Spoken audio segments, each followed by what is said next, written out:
এবং আমাদের দেশে কি ধরনের সংস্কার দরকার সে বিষয়ে একমাত্র বলার অধিকার রাখে এই শহীদ এবং আহতদের পরিবার এবং তারা আহতরা। আমরা আজকে তাদেরকে সামনে নিয়ে বলতে চাই, আমরা এখানে বিচারের আগে, সংস্কারের আগে কোনো নির্বাচন হতে দেব না।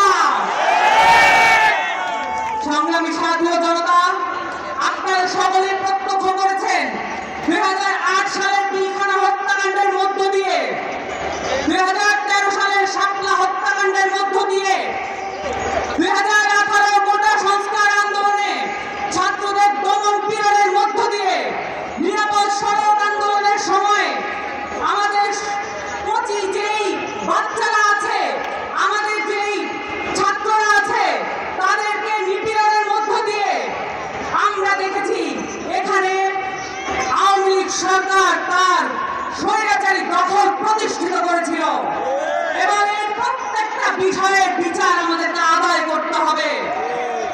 আমাদের কাছে এই শহীদের মায়েরা আকুতি জানিয়েছেন, এই আহতরা আমাদের কাছে প্রতিবাদ জানিয়েছেন যে এখানে আমরা সংস্কারের আগে, আওয়ামী লীগের বিচারের আগে কোনোভাবেই যেন মাঠ ছেড়ে না দেই এবং আপনারাও আমাদের সাথে থাকবেন এবং এখানে যারা সংস্কারকে বিপ্লবী চেতনার বাইরে নিয়ে একটি ন্যূনতম সংস্কারের মধ্যে দিয়ে আমাদেরকে নিয়ে যেতে চায়, আমরা তাদেরকে বলছি, আমরা যেভাবে জুলাই আগস্টে মাঠ ছেড়ে যাইনি, আমরা মৌলিক সংস্কার আদায় না করেও মাঠ থেকে চলে যাবো ইনশাআল্লাহ।